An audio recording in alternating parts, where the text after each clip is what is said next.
join us in prayer and pledge, please? Heavenly Father, we ask you to remind us all to remember one thing, to do unto others as we wish them to do unto us.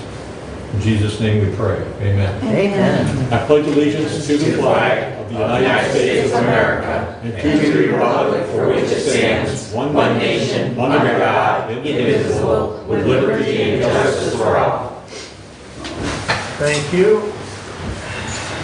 Our first call out to the public. Would anyone like to address the board at this time?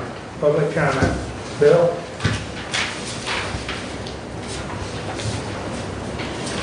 Bill Watkins, Hillsdale County Road Commission, Park Commission. I understand that you're looking at maybe going into the Region 2 Planning Commission. I believe that it would be a good step. I understand there's money involved. But when you talk to people from other counties and other places, one of the biggest things, well, how did you do that? Well, Region 2.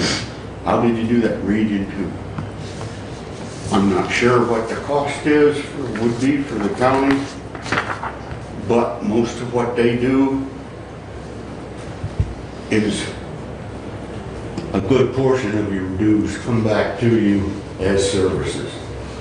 And really, on local government and things other than the state organizations, they are the ones that know what's going on, what's available, and I just feel that it would be a good choice. Thank you. Thanks. Thank you. Anyone else?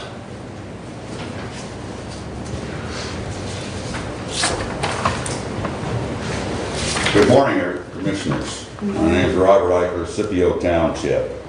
I've talked about to many people about the absentee ballot going out to people.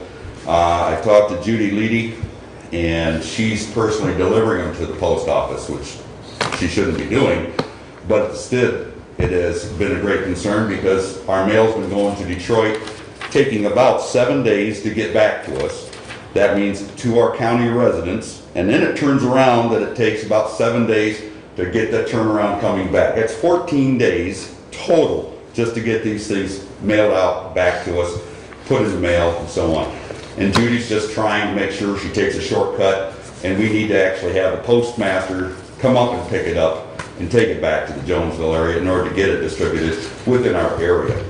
The other was Mr. Wiley, Commissioner Gaines. Both of you voiced your Independence Day Parade issue with a letter, and you did only talk to the Hillsdale College versus sending a letter to voicing your concerns as well as the health department.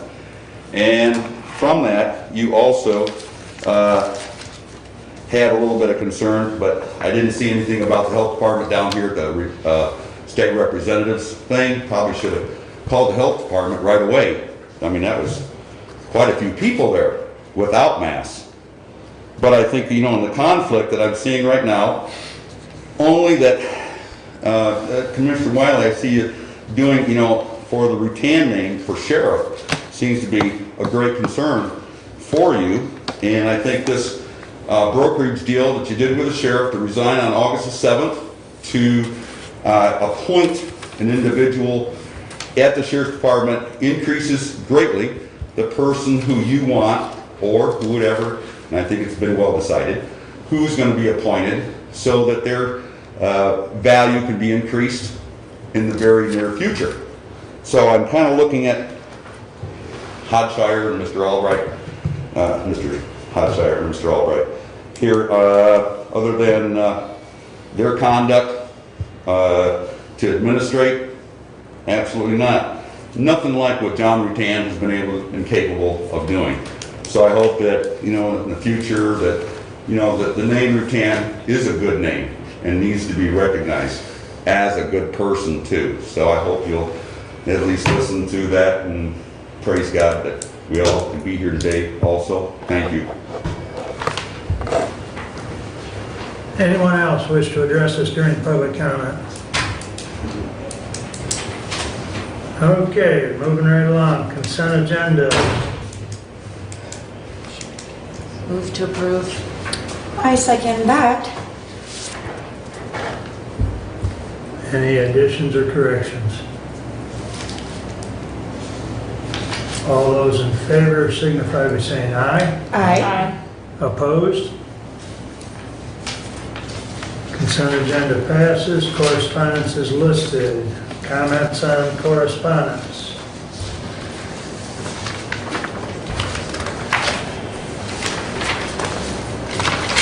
I didn't copy that on the wall. It's just this.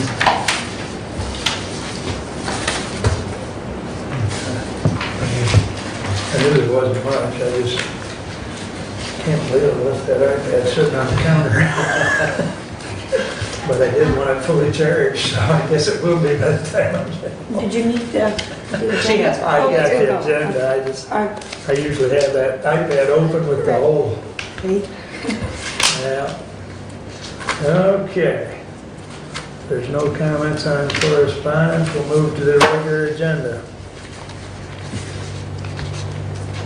Move to approve the regular agenda. I second that. Okay, any comments or corrections, additions?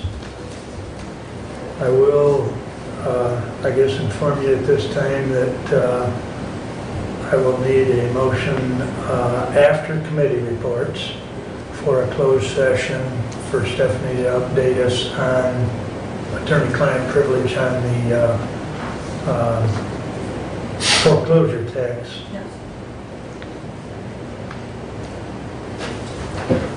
So we'll have that in, and if there's no other additions, all those in favor of the regular agenda indicate by saying aye. Aye. Opposed? Okay, I don't see Mary Beth. Oh, there's a representative, there you go. You are? Shannon Clevenger from Lifeways. Ah, okay. I've seen you before, but I It's don't the mask. recognize you. It's the mask. We were talking about a moment ago. Okay. Good morning. Good morning. I'm here for my Thank back.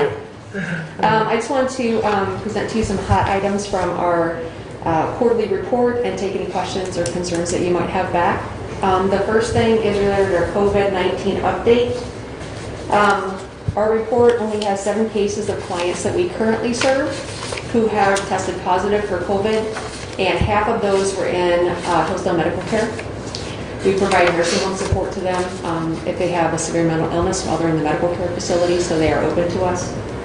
We have 0 cases of positive COVID with any of our staff at this point, and we feel like we had pretty good response, a quick response in developing our tier phase plan to make sure that we had things in place to ensure continuity of care for the individuals that we serve and also to address health and safety concerns.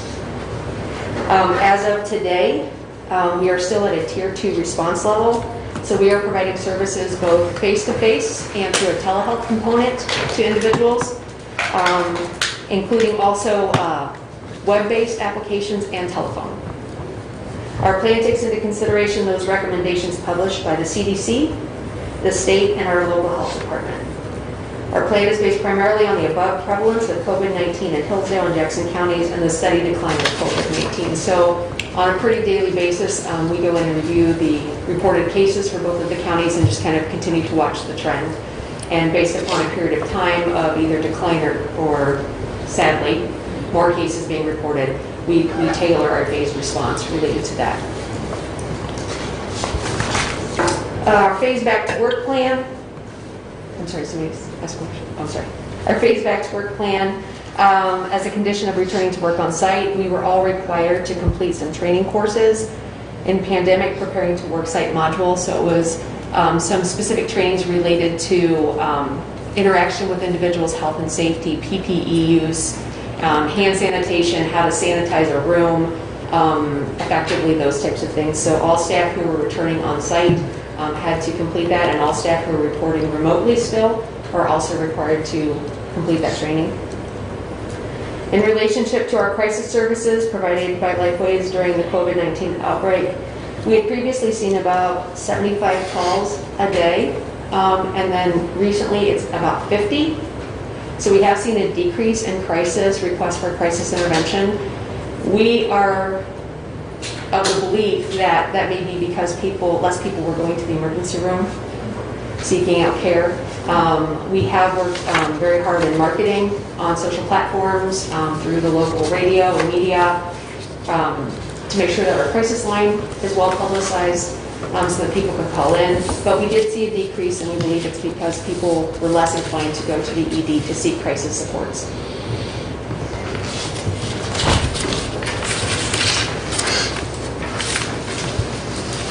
The federal stimulus coronavirus aid relief, so the CARES Act funding, Lifeways is using this for implementation of our telehealth functionality, as well as providing provider stimulus payments.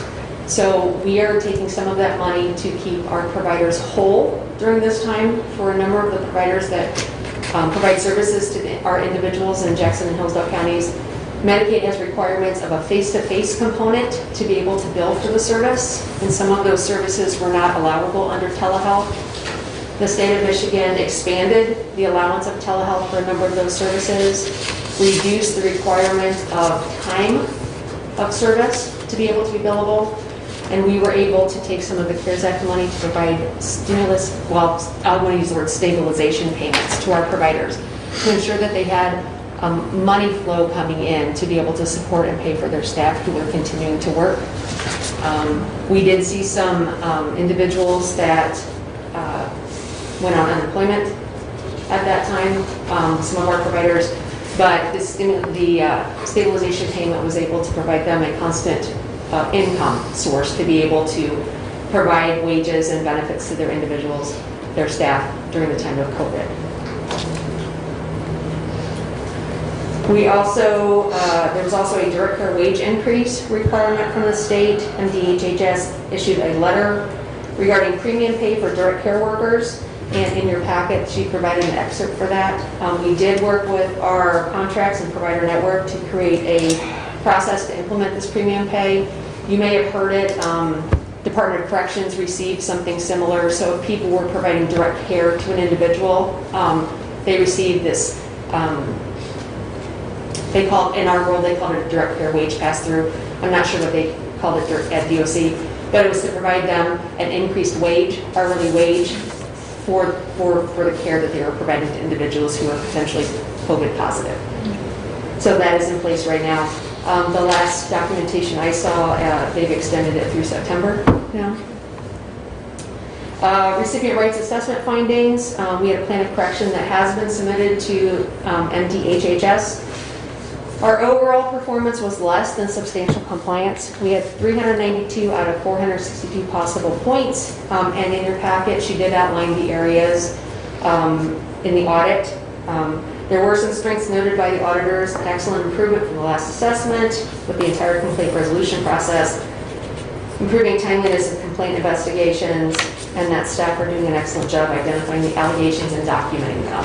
We do have some process issues that we need to kind of shore up a little bit, but that plan of correction has already been submitted back to the state. And that concludes my report. Questions? If I may, Mr. Chairman. Go ahead. I just want to thank you for coming, because I just had some comments, and I think the marketing of the social plan is phenomenal. I just want to kind of highlight that because I've seen it, and it's proven very beneficial. And the crisis unit, especially with the telehealth plan that you just mentioned, I think it's so needed, specifically during this framework of this time, unprecedented time. So I really appreciate that one-to-one. The other third part is, the face-to-face component that you were mentioning. That service has been proven very helpful. Again, I'm just so glad that service is there, for our folks. That's so needed. I just cannot stress out. But I get all hyped up and excited about the fact that these privileges are there. And then the last thing I wanted to highlight, which I was glad to hear a little bit, was the CARES Act fund, and I had been following through MAC legislation. I think it's just really very nice it comes to our phones. We get that report through email. But the CARES Act funds has been tremendously needed again. And again, I get to hear a lot positive, a little briefly because I am board liaison with the medical examiner, so we get to hear a little bit more with that as well. And then we're looking at what we're facing, the realities, sticking with the realities. So that's all I have. Thank you. Thank you. Thank you. Appreciate it. Do you have any update or maybe expanded information on the plans out on Care Drive? You're expanding services, I believe. So we are working, COVID kind of has slowed that down a little bit. Yeah. But we're working to develop an increased outpatient capacity, so more therapists Yep. on site. Also an integrated health component, trying to figure out how to, in Jackson we have Center for Family Health, and trying to figure out how to partner with a local clinic here to be able to create an integrated health function, whether that is someone on site or someone we can do some direct warm transfers to. Having a nurse on site in that integrated health component to do smoking cessation, wellness activities, and those types of things, and then be able to do a warm handoff to a local practitioner would be phenomenal if we can get that started. We've also talked about having, it's called a community living room, but it's basically like a crisis living room. Right. Where an individual could come instead of going to the ED, and it provides a very home-like therapeutic environment. They can meet with a certified peer support. They can meet with a master's prepared clinician and do some skill acquisition and crisis de-escalation in the moment, and then try to get them then connected to services immediately, and hopefully not have them have to go to the emergency room. So be able to provide those crisis diversionary types of services. We are also working with our crisis residential facility in Jackson to create an opportunity for transports out of the ED down here up to the crisis home up there. So individuals who we might be thinking would need to go to the hospital and be placed on a psychiatric unit, but as our assessment progresses, could maybe be diverted to a more home-like environment to address the crisis, where there's a psychiatrist available, a nurse available, and direct care staff are available to that person, but not a psychiatric unit. For some people, they have a better outcome in those types of environments. So creating something down here that would be available to them from a crisis stabilization perspective, and then being able to create transport opportunities up to our crisis home in Jackson. Okay. So I understand COVID has kind of slowed down that process, because I know we talked about this Yes. probably 8-9 months ago or more. Yep.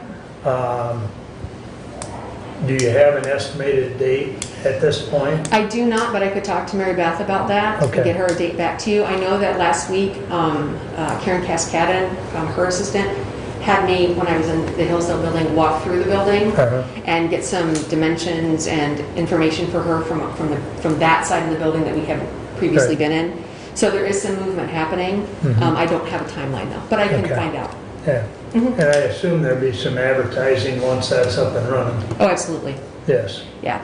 We actually met yesterday to talk about our marketing plan for the crisis services. Okay.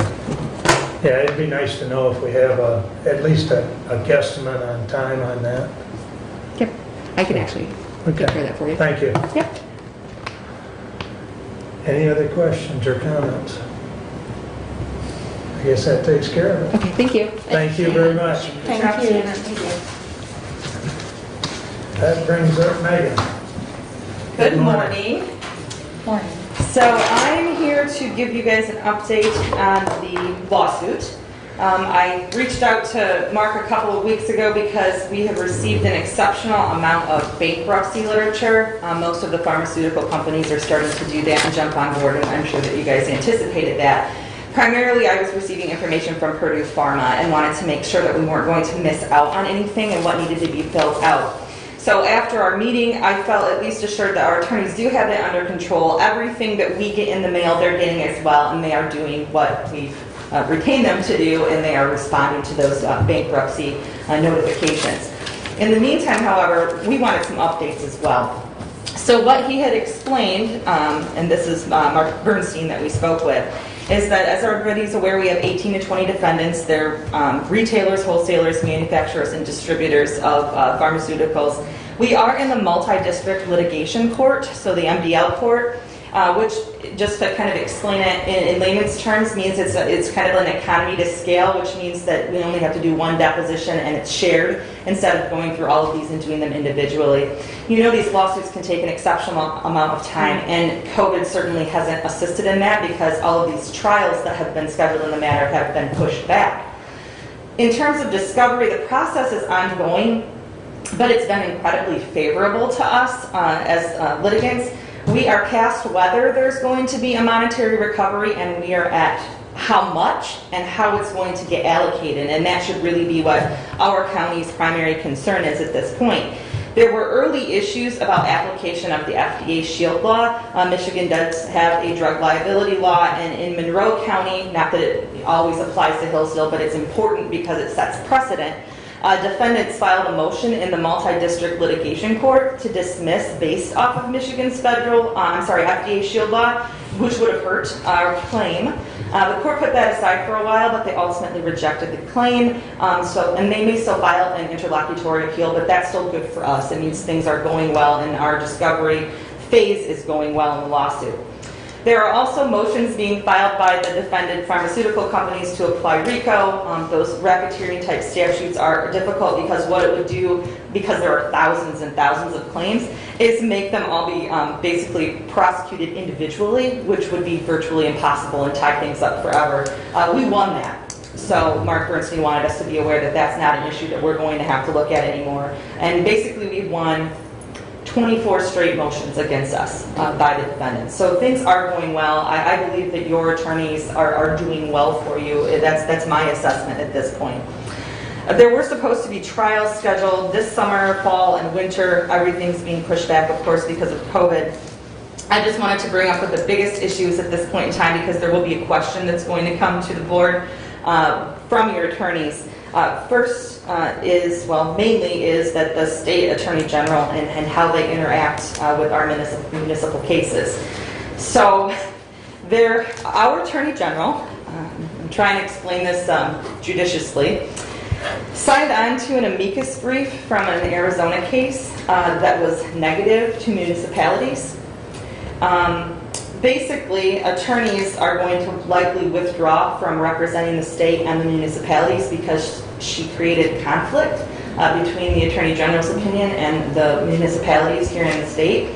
Michigan law is unclear as to whether the Attorney General's office can just become involved in something like that with an amicus and then basically settle the case without the municipalities being involved in that. There was a tobacco case, Wayne v. Kelly, a number of years ago, where the state agreed to a settlement and then Wayne County sued, and the Attorney General was able to successfully quash that motion and basically was successful. The difference here, and they wanted to make sure that I explain this, is that our municipalities have filed years before the state became involved. So we were involved beforehand, and he's not really concerned at this point in time that it's going to be negative for us. But what he would like to see happen, there's this, I don't know if any of you are Ohio fans, but there's the model right now is the Ohio approach between AG's offices and municipalities, where they get together and meet and make a determination in advance that if there is a settlement offer, here is a way to distribute it.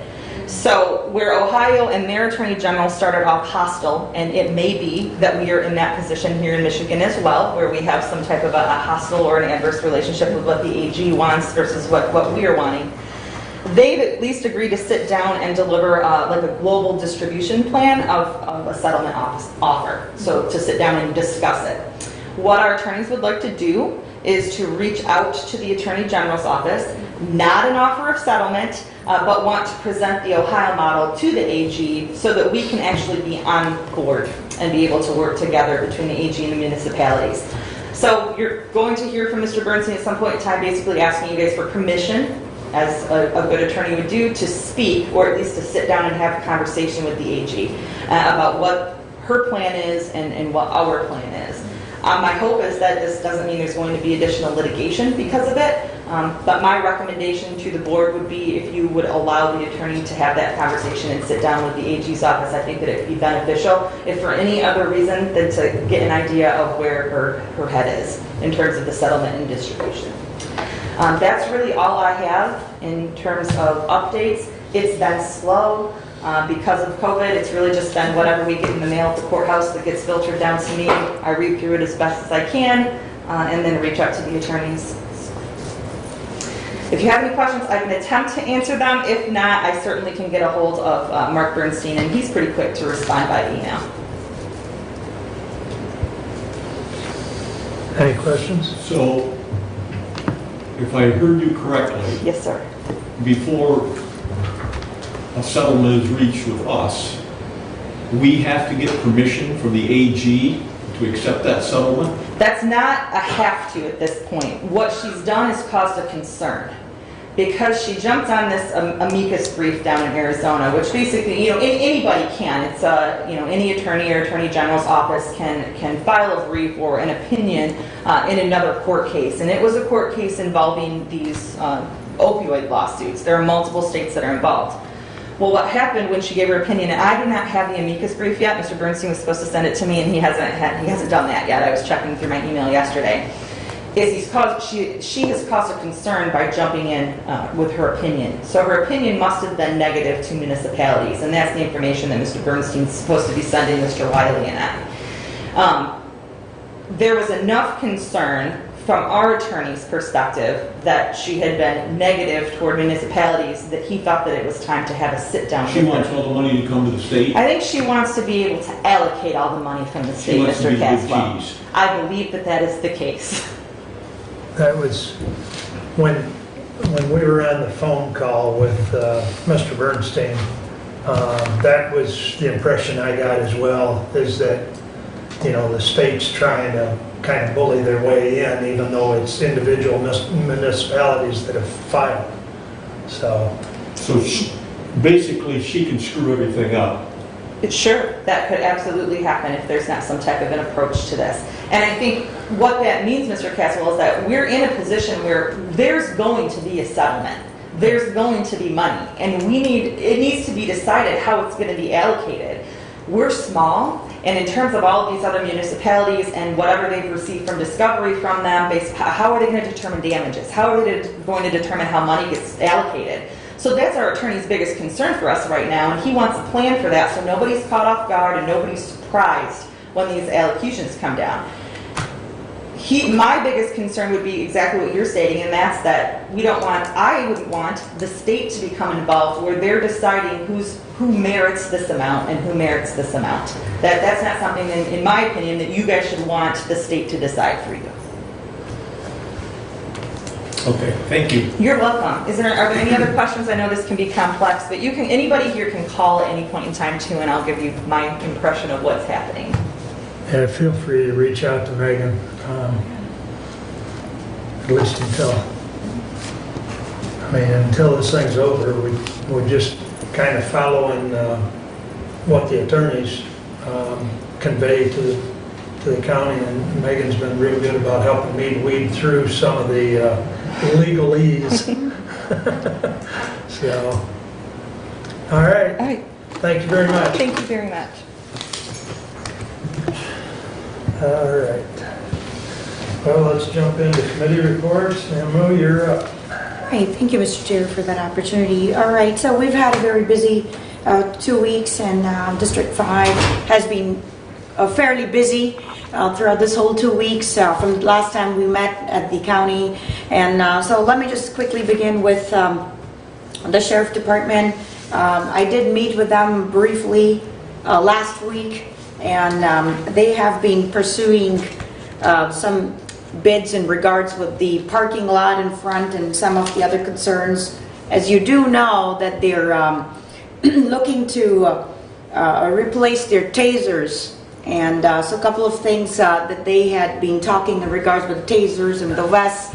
Also some other negotiations in regards with how monies can be allocated, if there are grants available for tasers or vests. This is something like an ongoing process. Police department, law enforcement, sheriff department are always in need of, tasers and vests because they keep changing after every year. But then again, currently the tasers that are being used by the deputies are kind of in need of, they're failing. The model's kind of old, which is X26, and that needs to be changed at some point. So a couple of things that we've been looking at that in regards with there are grants available, or this is going to be something cost put to the budget in the near future, and so on and forth.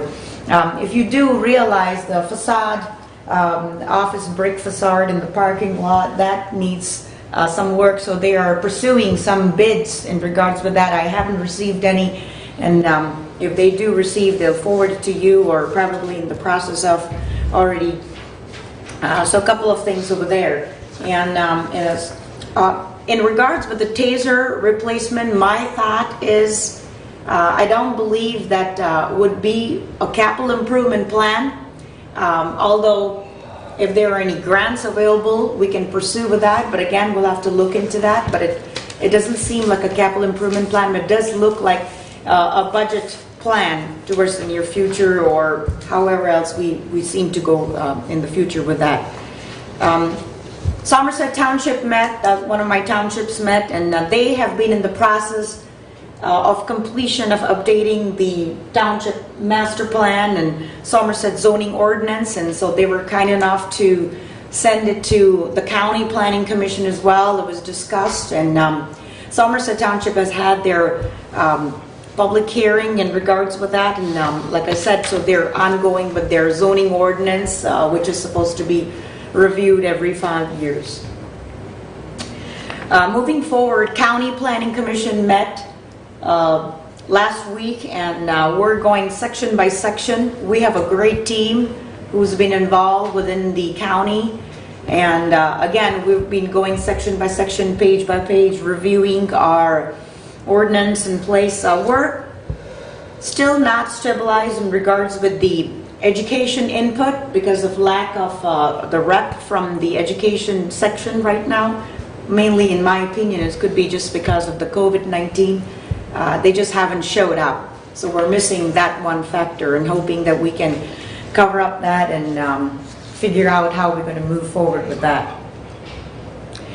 One last thing in regards with, again, moving back to Sheriff's Department, my apologies, is I was looking at the expenditure, the jail maintenance expenditure, and then one of the things that kind of caught me off guard a little bit. I don't know if you received the copies of the expenditure April 8th. There has been some substantial amount of money, it's about $6,000 towards jail maintenance. And I'd like to know what was done, because in my understanding, there hasn't been any expenditure or maintenance done in regards to that. So $6,000. So that would be a question, not to Derek, but to Randy. So I'd like to know what was done, because according to the sheriff's office, there hasn't been anything done in regards to the $6,000. So, but that was within that. Let me see. It was 101-002-65-930. Wait, what was it again? 101? It was expense report 101-002-65-930-002. That's jail building repair maintenance. Well, what's being done? $6,000 was allocated, but there, according to what I understand from the department, there hasn't been anything done. With the $6,000 had been allocated, but nothing being done. So that is a question, not for our finance committee. Yeah. Is Derek online? This would be a question for Randy. Well, we don't know. For the maintenance. Well, Derek's got No. the bills. He can tell Derek you. He can would tell you know today what. what the money Okay. was spent on. Yeah, didn't hear anything. So again, so that is my question. And Derek's on, he might come up, but okay. that could be something, that could be a payment on that gate that we had to order. I don't know. On the what? On the gate. On the what? Gate. There's a gate that, motorized gate. They bought that. Not yet. Bought and paid for quite some time ago. Was that all bought and paid for? Yeah. Okay. Wouldn't be that, I don't think. It's not arrived yet, it's not ordered yet. Oh, it's Jim, ordered. We haven't heard anything about it from which company, and I don't want to talk about this at the Board of Commissioners simply because of security issues. Yeah. So, but again, this line item, I just had a question, and that's okay if the clarification, it will come today, I appreciate it. If not, later, that's fine, I'll stand by for that. So, Yeah. that was one thing, and another thing was, moving forward, I really appreciate Susan from Economic Development Partnership, and so we got the good news as it relates with the funding allocated for Hillsdale County was $220,792 and some cents, so that was really good, very positive. I appreciate that information. So it was received just about 4 days back, and so again, it's positive. I'm looking forward to moving forward, and when these are promising, figures. So like I said, that was really nice. This was in regards to the CDBG CARES Act, the EDA CARES Act, and I think I sent you a copy of that email, and Susan as well was kind enough to send a copy to all of you as well on that. I don't have anything more, unless you have any question, I'd be happy to answer. Questions for now? Hearing none. Julie? Yes, Mr. Chairman, besides my regular county and city assignments, and city assignments, I met with the Road Commission Board and the Parks Board. We're addressing several issues with the approval of the monies today to address the park house. Did you have something else, Bruce, that you wanted to discuss about that? About what? About the resolution that we did for the No. park house? Okay, I thought you indicated something earlier.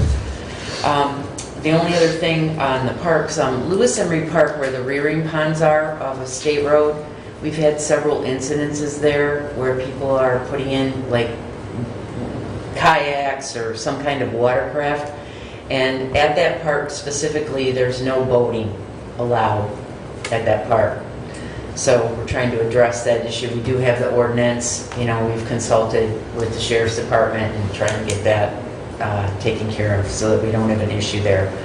As far as the roads go, all the brining in the county is completed at this time.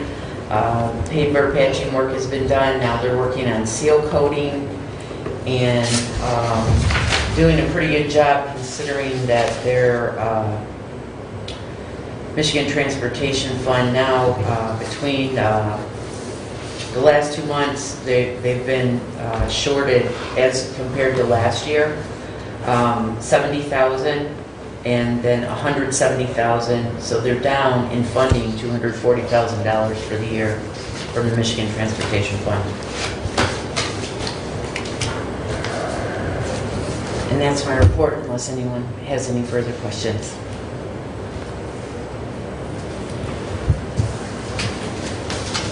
Hearing no questions. Bruce, you're up. Okay, the lawsuit on property taxes was settled at the Supreme Court level, and basically what the Supreme Court said is counties can't keep all the money when properties are sold. They sent everything back down to the lower courts to figure out how this is going to take place and what's going to happen and how the system is going to change. Now, for purposes of our budget, which is the reason I bring it up, we get about $500,000 each year from the delinquent tax fund. It would appear that that's going to disappear. We also get, I think, and Derek can correct me, I think it's around $90,000 a year that we're paying from the delinquent tax fund, that we're paying off the debt on the annex, and that will disappear. So it's all going to depend, a lot's going to depend upon how this is settled at the lower court level, which is where the Supreme Court sent it back down to. But that money is not going to be available anymore, which is going to have a significant influence on our budget. So I'm just telling you and warning you. Derek got in by the Friday of the last meeting we had, request for money for salaries and benefits. Now, we applied for April and May. We could have waited and applied for June and July also, but in the second round, if you waited, you could include those 2 months in the second round, and there was no guarantee that there'd be any money left in the second round. So we applied for about $603,000. The distribution of this money is to take place by September 18th. There is no date indicated in any of the materials that were sent to us as to when we will be told whether or not we're going to get it and how much we're going to get. So hang around for a month and a half and we'll be surprised one way or the other. Secondly, the revenue sharing payment for August is going to be eliminated completely, and in its place, we will be getting COVID money. And the amount of COVID money we get is going to be about 50% more than what we would have gotten in revenue sharing. But the COVID money is going to be restricted. You can't just spend it on anything. You have to spend it on specifically things for COVID. But I think the way it's been set up, I think most of that COVID money, it's going to be about $346,000. I think most of that can be spent on salaries for police department, sheriff's department, and the janitors who do the cleanup, and on the people that we're hiring to have down here at the doors to check people when they come in. So we're going to end up with more money, but we're going to have to trace everything we do in spending it. We're going to have to keep track of that and be able to justify that it's been spent properly, which, quite frankly, is a pain in the hind end for Derek, but that's the way it is. The CARES Act money that's coming through the CDBG grant will be about $220,000. Now, it's been divvied up, and we know what we're going to get, and they go through all this gobbledygook about how it's done and so on and so forth. But here's some examples of eligible expenditures that we can spend this money on. Purchasing and distributing PPE, purchase of sanitation equipment, purchase of telehealth equipment to allow assisted residents access to healthcare providers from home. We don't do any of that. COVID-19 testing costs, setup of quarantine sites, assist vulnerable populations in accessing food, medical care, or prescriptions, providing units for temporary quarantine purposes, emergency housing for healthcare workers, and then salaries reimbursement for overtime costs for staff related to COVID-19 response, including hazard pay. You remember the Senate bill had hazard pay in it, and we had to apply for that and get in line and hope that we would get it. This money could be used for hazard pay. And if I remember right, when Derek talked to us before, the hazard pay came out to be about, I think it was $60,000. It might be more than that now because we're going on longer with this thing. So it can be used for that. And then it also can be used for hazard pay for essential workers that are managing or maintaining units or staffing emergency or isolation units. Now, there is a seminar this afternoon that Derek is going to listen to and that I'm going to listen to at 1:30. And it says reimbursement for eligible expenses may be submitted once the grant agreement has been executed and all of the pre-disbursement requirements have been met. So there's a bunch of hoops we got to jump through in order to get it. And most of that will fall back on Derek again. So it's not just, here's the money, do what you want. You got to justify it. And the thing with all this that's coming through is we've got to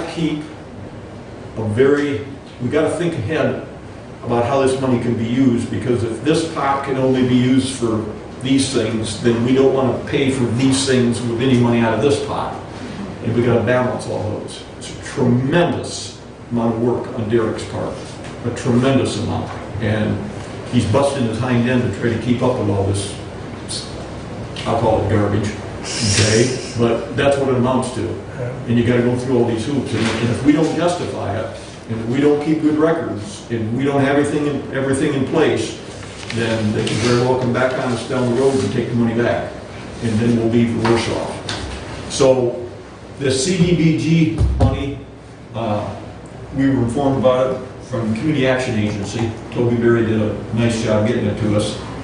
And I might add that MAC has done an absolutely fantastic job keeping everything in place and putting on webinars and explaining things and so on with Treasury and et cetera. They've done an excellent job. The audit will be ready by this Friday. I've asked Derek, he'll get it has to get to the state by this Friday, so it has to be done. He will get an electronic copy, and I've asked him to send an electronic copy to all of you commissioners so that you have it for the weekend, so you've got something to read. It looks like it's going to end up about where he thought. We're going to be about 160,000 in the hole for the year. And a chunk of that, not all of it, but a pretty good chunk of it is from the workers' comp with the deputy that got hurt so bad that we hadn't expected. And in that regard, I want to also point out to you, in all these webinars I've listened to and so on and so forth, I did find out that in the state of Michigan, the average county fund balance is 31%. We are right around 10%. We are one of the lowest counties in the state as far as fund balance goes.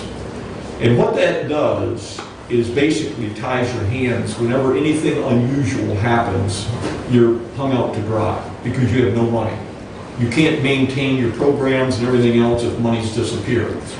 And as this COVID thing goes on and on, what's looking more dicey is the budget for next year. We're going to be all right for this year, with all this money that's coming in and everything, but next year could be a different story. And so I've said this, I'm a beaten record and I'm leaving, so it doesn't matter, but we need a whole lot bigger fund balance than we've got. And if we don't have that, then we have no ability to adjust to unusual events. And I just, as an example, I worked over at Bronson last fall. They had a 35% fund balance. And things were coming through and they were talking about this might get cut or that might get cut. And I talked to the financial person and I said, is this going to be a problem? She said, no. She said, we can keep things going just the way they are. We have enough money in the bank, we can do that. Money in the bank gives you the freedom to continue to keep things moving, and you don't have to cut, lay people off, and do this and do that, and cut programs and scrimp here and scrimp there. So it provides you freedom, is what it does. I talked, Mark, to you, I don't know, a couple months ago about grant writing, and I'm now a grant writer. I've been off to the Land of Oz and taken classes. I have an official piece of paper that says I'm a grant writer. But in a more serious vein, I picked up a tremendous amount of information about how to write grants, but also where to go to find out about them, and websites that are available, and information that's available. And I now have sources that I can go to as an alumni of this grant writing outfit that put this seminar on. They'll help you with grants, and you can go back to them and talk with them about things and so on. And I told Mark, when I'm out of this job and I'm just another average schmuck, anything I can do for the county in terms of helping in that regard, I would be more than happy to do. Now, I will caution you, grants are a pain in the hind end to keep track of. And there's a tremendous amount of paperwork that goes into grants, not getting them, but keeping track of things after the fact and reporting things, okay? So if you go out there and you think you can just get a grant and it's going to be a piece of cake, no, because somebody has to keep track of it. And one of the things you may or may not remember is Judge Lisney came back to us with her drug court grant and wanted Derek to pick it up. And it's because what she found out, it's a tremendous amount of work That's to keep everything up and to report properly. okay? So as you go for grants, and you talk about that in the future, you really need to think about who's going to do all of the paperwork and all the gobbledygook and the reporting. Now, sometimes you get a grant, you have to report every month. Sometimes it's every quarter. But it's a tremendous amount of work, and it takes a lot of time. And if you don't think about that, and you just go out and get a grant and somehow it'll happen, things can fall apart real quick. I heard a lot of horror stories in this class I took, because people didn't plan well and didn't understand that somebody had to spend a tremendous amount of time to report this grant back. In relation to what you said, Commissioner, about the tasers, that is a capital improvements project. When he turned that paperwork into me, I went back and talked to him about that and other things, and I said to him, I said, now, do you need these all at once? Because it's $140,000. Right. And I said, or can we buy some this year, some next year, and so on, similar to what we've set up with the computers for Dave, where we're giving him $30,000 every year, and he replaces things as we go forward. I said, are they all so bad that they all have to be replaced right away?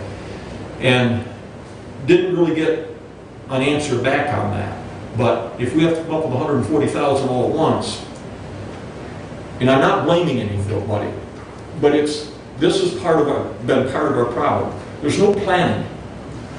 And if you don't have any planning, then all of a sudden you got a huge bill, and what happens if you buy $140,000 worth of tasers? Well, in 5 years, they're all going to expire at the same time again. And then you got another huge bill. And that's a silly way to do business. So, and that's part of why I handed all this stuff out to everybody, to turn this stuff in to Ruth and I, so that we can start planning through the budget process. If we can do $30,000 a year and take 4 years or 5 years to do this out, or $40,000 a year and take 3 years, whatever, then there's some methodology involved. And what's happened in the past is we haven't gotten any of that methodology from people, okay? And so that's what this whole process is trying to take care of. Now, there were a couple things I turned back to the sheriff because he didn't have any prices down. He said things need to be done. I said, you've got to do that, and I won't go into the details of what he said back to me. That was a private conversation. But this whole idea is to get feedback from the elected officials directly to us, not to an intermediary, because it's been getting lost for years. And we have no idea until somebody shows up and we got to come up with, $100,000 and so on. So that's the idea behind this. And as we put the budget together for next year, hopefully there'll be some things in there that we can look at administering from the capital improvement side of things. Everybody has to get this into me. Now, Mark called me and told me you had a meeting and that everybody said that they didn't understand it. I haven't gotten any phone calls from anybody. I handed it out to everybody. Every office, I personally delivered them. So I didn't get one out to 911, but I talked to Doug and he was very gracious and that he understands what's going on, and he's submitted his already. I took some of the stuff back to the sheriff and I hope he'll resubmit it, but maybe he won't, I don't know. But that will be there for us for next year. Final thing is MERS. We have to make up our mind and we have to make a decision of getting out or staying in and get it taken care of. Now, MERS administrative costs are much higher than what other companies would charge. MERS has got us to the point of the mess we're in right now with the unfunded pension, underfunded pension, greatly underfunded. And it was, quite frankly, totally MERS' fault. And all the explanations they brought back to us just don't, they just don't wash. I think I mentioned the health department's in the same boat with them. They're getting about $600,000 a year from money that they didn't realize they could get, and they're now getting it. And the whole thing's going into that pension fund that they got because it's so underfunded, because MERS didn't use proper estimates and assumptions and so on and so forth. So, but we really need to get going on that, because if we're going to get out of MERS, then we need to hire the lawyers in Lansing to start the process of negotiating with them. Now, I did talk to the company that came down and did the analysis for us, that told us how much we had to put in extra every year. I talked to them, and the lawyer company had told me that they needed to do analysis as to what our pension was worth to make sure it conformed with what MERS was telling us. That outfit said no, said we don't need to do that. They said whatever MERS says, that's fine. Under the law, they have to give you an accurate answer and so on. I have not responded back to the lawyer because we haven't taken any action. So that's where it sits right now. We don't need anything from the company that gave us the analysis. We do need to make up our mind if we're gonna withdraw from MERS, and if we are, we need to get that taken care of so that then we can talk to the lawyers in Lansing and they can begin the process of getting us out. And that lawyer group has people who will administer the program for us. The company that came down and did the analysis will not administer it. They told us that. But there are plenty of other people that are doing a lot of private administration over on the west side of the state, and the company, the lawyer firm in Lansing knows it, and they know who they are and can recommend people to us, and we can get opinions and so on and so forth and as to who's done a good job and who hasn't. So with that, I think that's everything. Are there any questions on any of the money things? Commissioner, I have a question for you. The 690 for the hazard pay, that The what? the 690, which approved the hazard pay, Senate bill. Yeah. Senate bill. That Senate bill? Do you know roughly what the amount was and when it was approved? Because I know it was approved, but when? Well, it was approved, there was X dollars approved.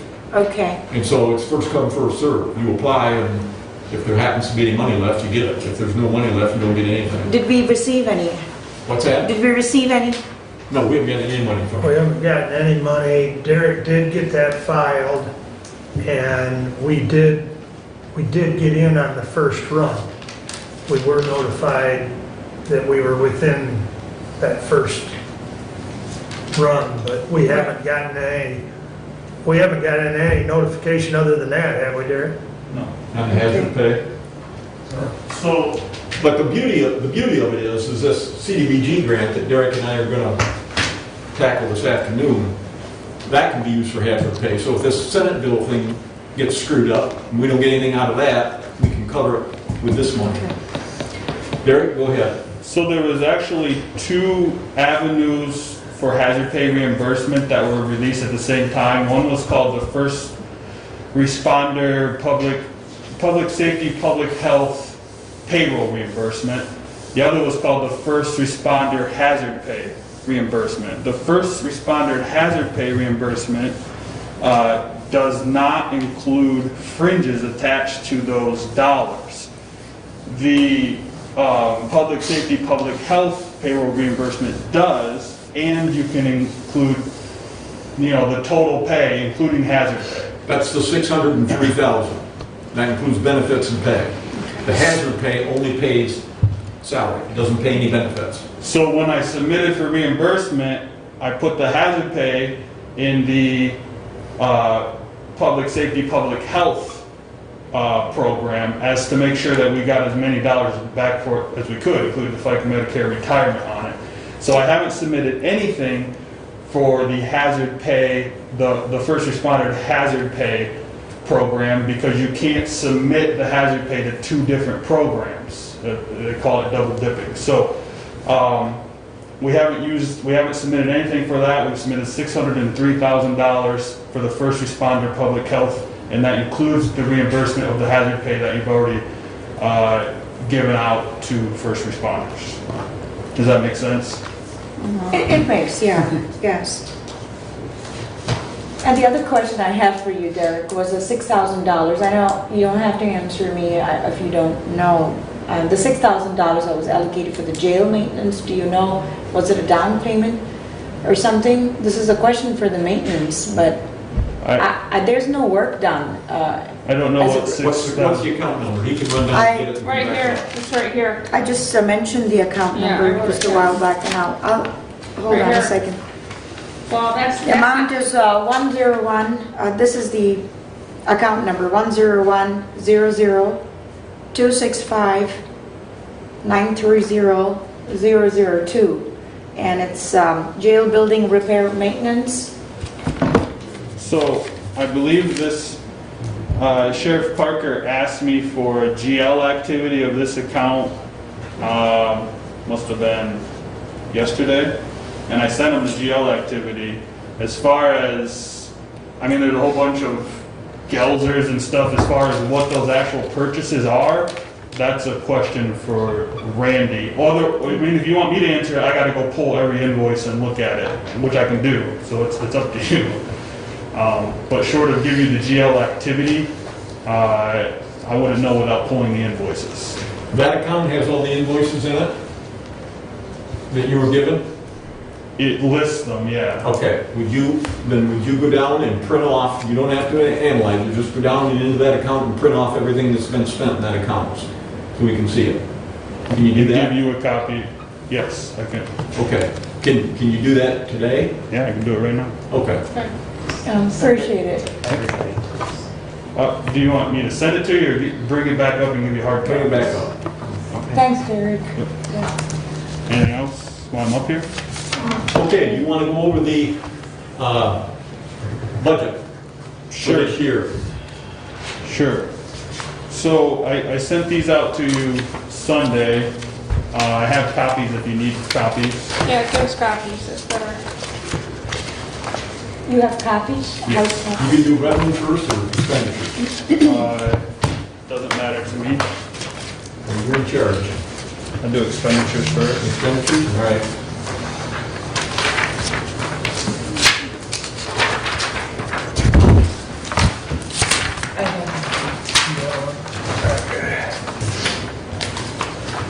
You want a copy, Brad? You want a copy?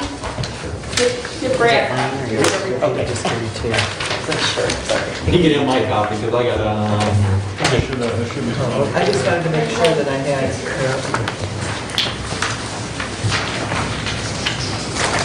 This is through the end of June.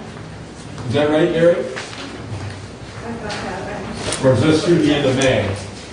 Through June. Through the end of June? Yes. Okay. You want a copy, Joe? You want a copy, Don? Yes, You please. got this one. All right. So we should be at, Commissioners, we should be at 50%. That's the magic number you want to look at. So as you look at the percentages along the side, you can see where we're at. Go ahead, Derek. Sorry. Here you go. Stephanie, you dropped that. So the first one-sheeter is the expenditure report. Again, all I do is a quick total activity for the year versus what we budgeted and what percentage of that budget we've used to date. And again, this is through June. If you go to the second page, you can see we've spent 47% of our budget. So just a quick, general look at it, we are tracking, well under budget. Now there are some of that's timing issues where, certain things don't get paid until later in the year. But overall, we're doing pretty well expenditure-wise. I did highlight any department that was tracking or that had currently used over 50% of their budget and tried to provide just a quick breakdown of why that might be. The MSU Cooperative Extension has spent 68% of their budget. We have quarterly installments to them that we pay in advance of the next quarter. So through June, we've actually paid 3/4 of that contract. And that's the driving force behind why that's so far over 50%. Additionally, we only budgeted 8 payments of rent to the health department for that building, for that space, because the note on that building expires in August. And if you remember, the health department actually pays that note, and we pay about $3,000 a year for MSU to occupy, or sorry, a month for MSU to occupy that space. So when you look at it in terms of what we spent, we've actually spent almost that entire budget for rent. And I think Mark has talked to you a little bit about how we're working on a new lease with the health department as that building's ownership is transferring to the county. But we haven't worked all that out yet. Hopefully, next meeting, we'll have more information on that. Can I ask a question about that? What, when was the last time, we've talked about this before, how much we're charging on these leases, like per square foot, and we're giving them a price and telling them this is what we're gonna charge you? When was the last time we looked at all that? Because I think we're low. We Well, talked about this before, I know. yeah, so on each building, because the leases renew at different intervals, Right, we look at each one Right. at that time. uh-huh, Now, on the health department's arrangement, it's a little different. Matter of fact, Derek and I talked to Becky and Teresa one day last week, was it? Yeah. And we were looking at trying to get it on the agenda, but there's some things that have got to be ironed out okay, because there's a sublet provision because they sublet to Kappa and to the dental clinic, and MSU is in the same building. So it's not, Derek and I were looking at, and I know Bruce has seen it, the lease that we have with the health department has with St. Joe County. They lease, the health department leases all the buildings that right, they're in, right, okay? right, Well, they have a sublet provision in the agreement that we were looking at to kind of model after, and that being the St. Joe one. Well, they don't sublet any space down to St. Joe. They do here. So it gets a little more complex. but So when they I'm, were gonna get back to us, but what I'm concerned about is that we're charging, as these leases roll Yeah. and they start to come due, that we should be upping because our square footage that we're charging them is too low. That's my concern. right, but this particular building that the health department's in is unique in the sense that they've been making the payments. Okay, Okay. okay. So they have made the payments on that building, On a mortgage. right, on the mortgage. So they're not really Right. paying us a square foot lease. So that's what makes this a little different than some of the other buildings. Okay, okay. The other thing is the agreement or the sample agreement we were looking at is they would take over all maintenance responsibilities as far as new roof, new furnace, anything like that. So if we go that route, the square footage model is kind of off the table. Okay, So Gotcha. hopefully, as Derek indicated, hopefully we'll bring that back at the next meeting. okay. Because Teresa and Becky were going to work on some changes to that St. Joe lease model. Okay, thank you. The public defenders, which this is strictly the probate side, as for the criminal side, we have the indigent defense fund now. But this is just the probate side, and that will be about $3,000 over budget. I think there was a few last minute pay increases to some of those public defenders after our budget was finalized. The bus garage maintenance, the driving force on that is they use 69% of their repair and maintenance line item on the garage. So they're obviously going to be tracking a little bit higher, but they shouldn't be over budget at the end of the year. The road and traffic grant, this is a grant that the sheriff's department gets to put a patrol officer on the road. It's 100% reimbursed. So anything that this goes over budget, we should pick up on the revenue side. Health insurance is tracking about right at 50%. If you factor in that 7 of the premiums have been made through the first 6 months. That's the same with life insurance. And then general insurance, I think might be a little bit higher than we budgeted. There was some premium allocation changes with the medical care facility as far as who picks up what portion of the bill from MMRMA, which I think you guys were notified about last meeting. That'll be one of the driving forces there. Our percentage is going up? Yes. do. Considerably. Because we have more, we use it more. We essentially use that insurance more. And that's pretty much it for anything that, you know, needs explanation. Everything else is, Health insurance and life insurance should be at 58.3% right now. So you can see that the dental insurance is a little bit below, or excuse me, life insurance a little bit below, the health insurance a little bit above. Now, the thing with the health insurance, Derek, explain to them what's going to happen at the end of the year. Priority Health will likely give us some kind of credit or relief based on their usage. They've already announced that they will. They haven't announced how much. I wouldn't expect to see anything until, you know, November or December, when they have a better idea of where they will be financially throughout the year. So there'll be a rebate coming back. If we're lucky and we keep our fingers crossed and so on and so forth, maybe the month of December, we'll have to pay very little, if anything, for the premium for that month, because they'll give us that rebate back, and that would help tremendously.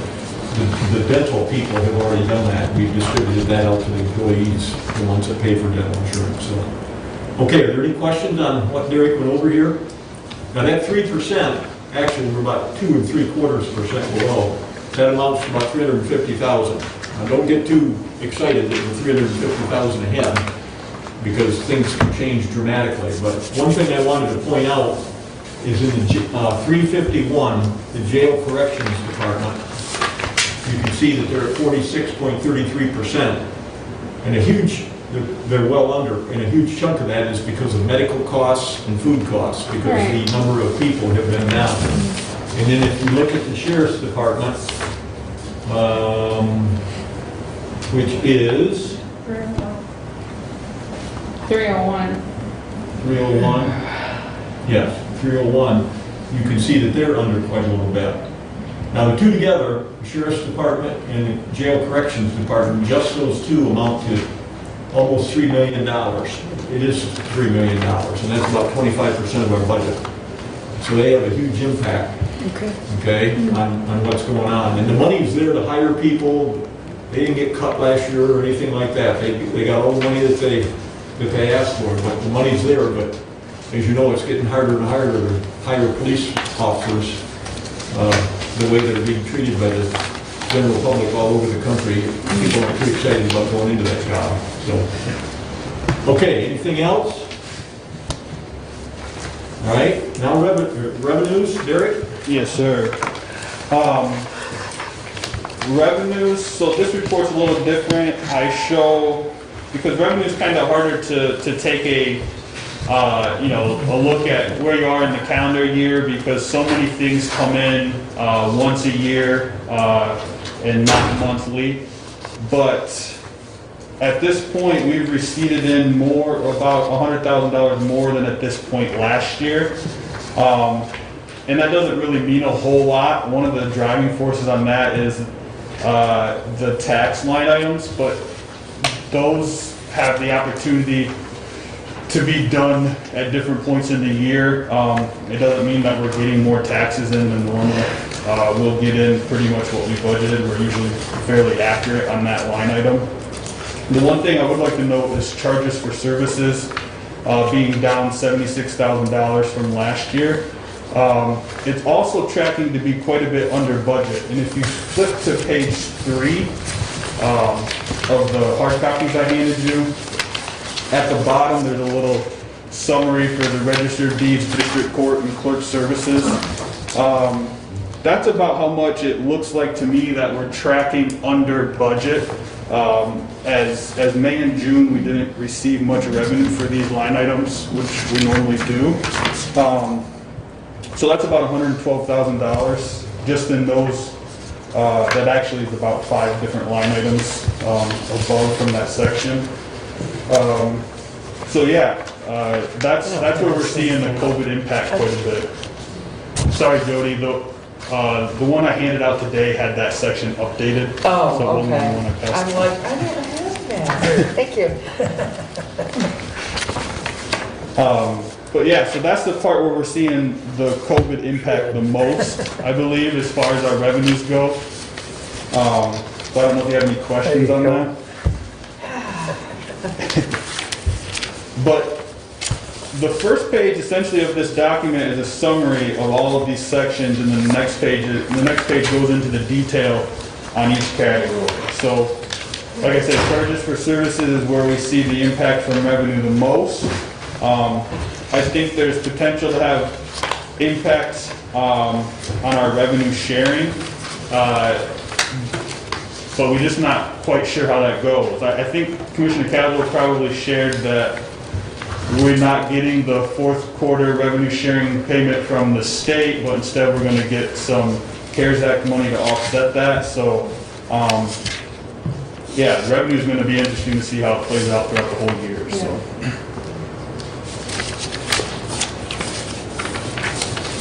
Any questions? The 3 major things that we're tracking are the register deeds office, fines coming back to us from the courts, and then, of course, the revenue sharing. The revenue sharing you know about. The register deeds office, if you look at that revenue that's coming in, there's 2 pots.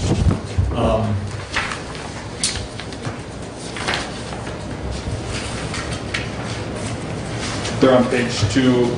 Page 2, Yeah, toward the bottom.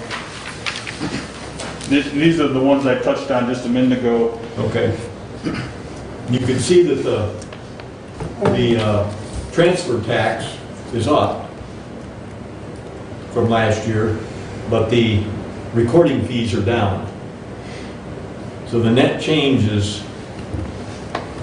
well, you can see we're tracking 38,000 short of budget in the register deeds office. And we get a pretty good chunk of change in taxes through Right. them, so we're 38 down there. The courts, if you look at district court civil fees, we're down 11. This is again on page 2. District court costs, we're down 45. So there's 56,000. So if you take those and add to the register deeds,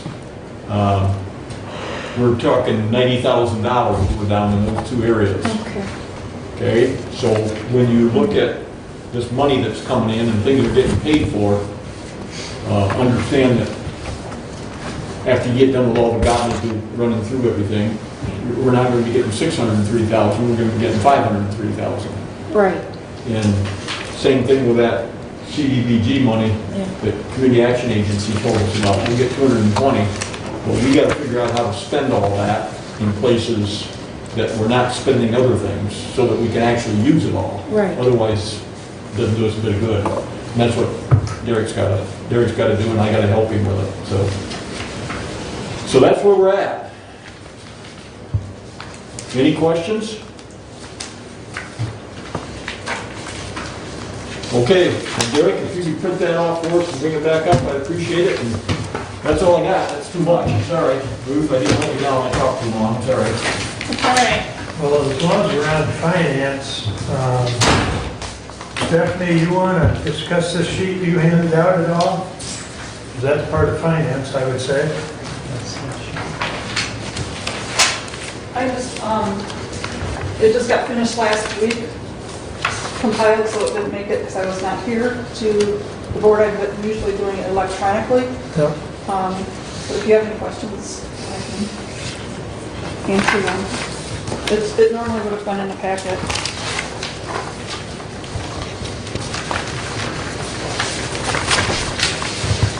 Yes. I didn't even have a chance to look at it. Yes, that's fine. But you've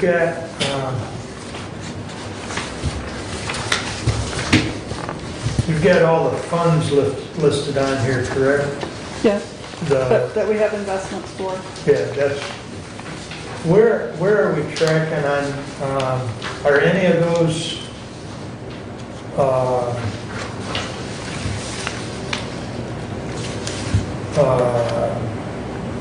guess with, like any of the money markets or certificates, are those coming due for you to reinvest or? Let's see here. We're getting into the 20s now, so I'm am reinvesting or using, depending on what the situation of the money is that week. Pretty much anything that's coming due, I am reinvesting these Okay. days. Okay, But yeah, we have stuff there clear up to 21, we got some at 25, 23, 24, stuff that the former treasurer right, invested in. I do have a couple that I invested in for a couple years because they're making more than anything that's out there right now. I get rate sheets from people, different banks, and I usually look at the 90-day area, yeah, and that's at 0.15 or 0.20%. So if I can get 0.6 something, I will invest it for a little longer than just the normal, right. less than 12 months. So anything that's coming due for reinvestment, we're not coming anywhere near the rate we had then. No. Okay, that's what I thought, but, Yeah, I think the highest I have is 5.50 that comes due in May of '23. okay, But Which- anything lately is under 1%. Which that'll be a hit Want this, Brad? to the interest in our budget. We didn't account for much in our budget. I think it was 60,000. But we're very likely not going to get 60,000. So that 90 that I mentioned earlier that we're in the hole with the other two departments, we'll probably lose another 20 here. And it's been lately where if I have a little extra, I keep it in the checking account because it doesn't pay to keep moving it. By the time you pay the person to do the check and all that stuff and get less than 1%, less than 0.1%. Okay, I have a question. go ahead. On the first page, right here, where you have all these CDs listed, when you give us this investment report in the future, can you put next to it when it comes due? Can you give us those dates Sure. so that we know? Yeah. Thank you. We know when stuff is coming due. I have a sheet that has that. Okay. But mine, but yeah. Okay, thanks, Stephanie. I could give you this instead, it doesn't make a difference. This is just a breakdown by department more than. So, Now, as long as Stephanie's here, I want to tell you, commissioners, it came back to me from the auditors that they were very impressed with how well prepared her department was for the audit. One of the best they've run into in all the counties that they do. So I think it's a real credit to Stephanie and how she's running her department, and I would like to thank you for all your... well, I didn't know that, but thank you for that. Good job, Stephanie. Thank you. Okay, thank you, Steph. Okay. Anything else on finance? Now, I've got a question. Is this week the week that the department heads are gonna turn in their budgets? Supposed to be, yep. Okay, do you have any idea on how close we are on that? Does Derek know, or doesn't he know? He's been busy with the audit. Nope. I got one budget to home from somebody, and that's all I've seen, but they're supposed to turn them into Derek. Okay, We'll get started, in August. we'll get started next week and set up some dates and see when we can start doing Okay. things. Okay. Thank you. Yep. So, and along with that, that 5-year plan, if you will, Projects. projects, there was, on the conference call I had last week with the elected and department head, there was some confusion.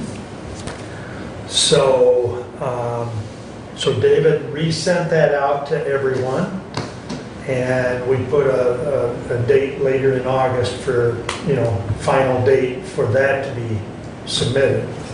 But Bruce already has, 2 or 3 of them, I believe already, but I encouraged everyone that as soon as they get that, to get it in ASAP.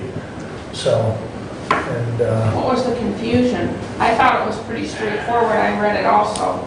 yeah, Thank you. I did, I read it, and I mean, to me, it's pretty straightforward, and if they have questions, then they should call Bruce. Yeah, well, and when David resent it out, he did indicate if there were questions to contact Bruce, so.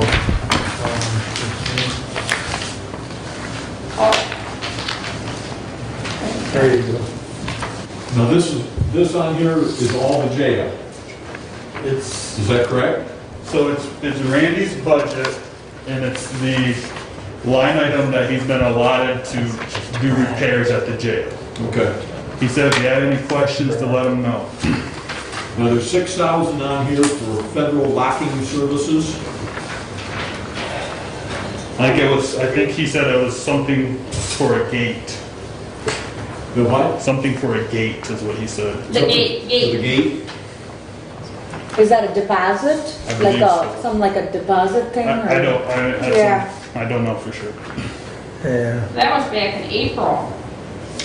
April When you 8th. have this list, That's right. take it back to the sheriff and say, this is what money's been spent on. The sheriff has this, by the way. I sent this to him He already. has it, but apparently it's being said that it's not being used for that. It's in question. He's saying this money is not being spent. No, the today. $6,000 is in question. 6,000 is in question. That's right. Then That's he right. needs to be specific on here as to what specific. Right things here. he's Specific, questioning. which is the federal locking services. Oh, just that one. Just Okay. that one, not I gotcha. everything. That's right. I know. There would, like I She said, has extra. here. Did I, oh, I'm sorry. No, wait a minute. So he wants a It's the question. same thing. He wants a question on that. He doesn't think we paid him. It's not what it's for. Apparently it's in question, like I said, obviously Derek doesn't know about it, but the question is to the maintenance, correct? Yeah. So, There's Randy. so Randy's here, okay, good.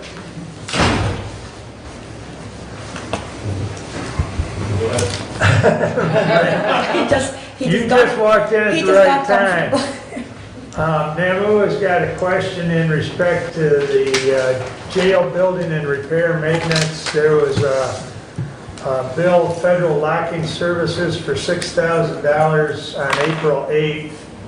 And there's some question as to what that $6,000 was for. Deposit for the jail gates that's being made.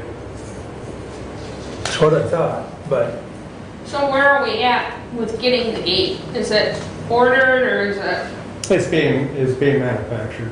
it's being manufactured? Yep. Okay. So what's the timeline for us to get it, do you The know? last I knew was September 15th. Okay.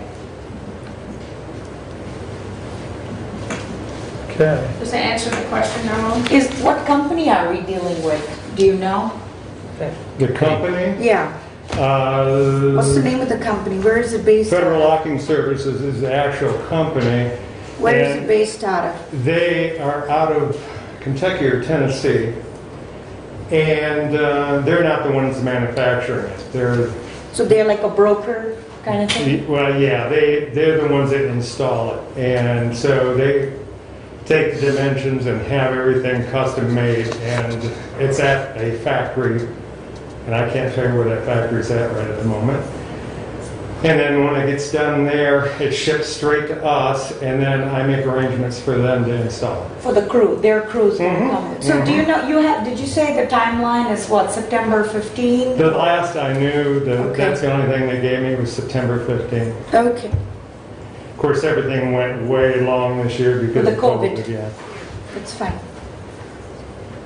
So this is just a deposit, not the full cost of the jail gate? Correct. Correct? Because Correct. we looked at the price, which was like $16,000? Yeah, it's 16, 17, somewhere in there. I Okay. don't remember the exact change. Okay. Okay. I think that clears up the mystery 6,000. And then the other two large ones that are in there, one's for 23, the other one's for 26. That's all paint for the jail.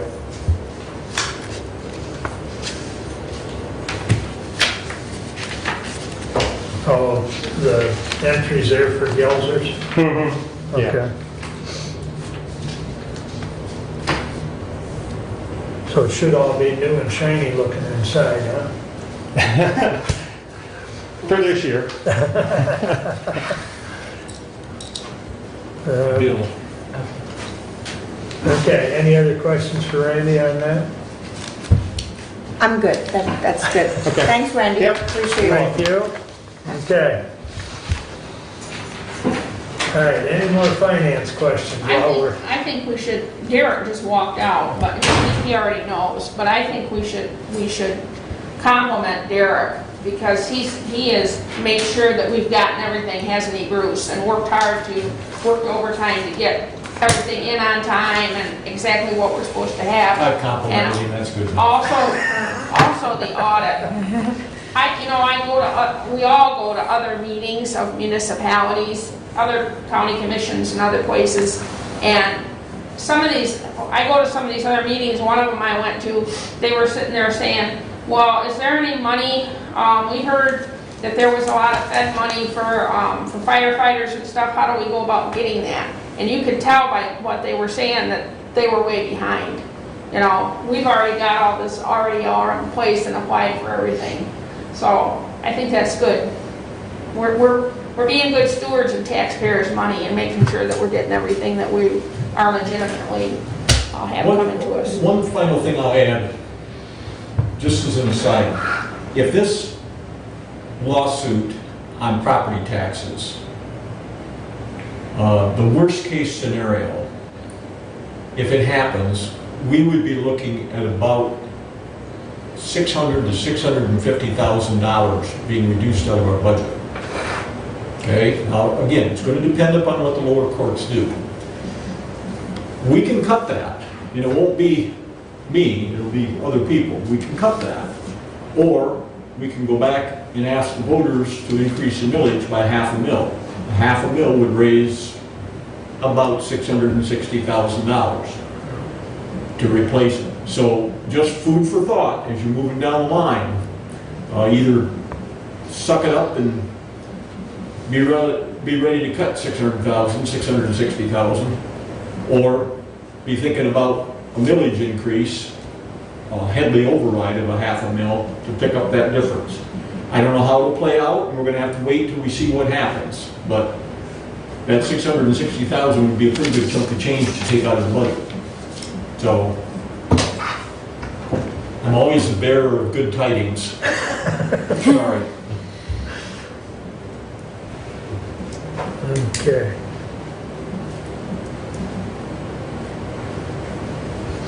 Ruth, you're up. Okay, one thing I was gonna ask Julie was, what did you find out from Mac? Well, I had that down under additional business, but I was right, it's $50 a person. Okay, $50 a person. Yes.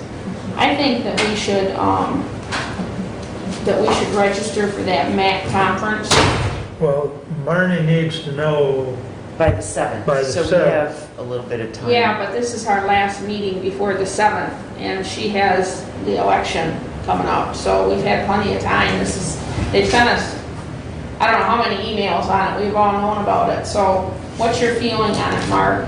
Do you think if one of us registered for it, or what's your feeling? What's your feeling, Bruce, about the MAC conference? well, Virtual? Yes, $50 a person. well, bear in mind that normally isn't it about 300 Oh, yeah. per person when Yeah. we go in person? Right. Yeah, 350. So we could all 5 register since it's virtual, and we'd still be cheaper than sending one to the real thing. Right. But if you're not gonna do it virtually, then don't Right. register. Right.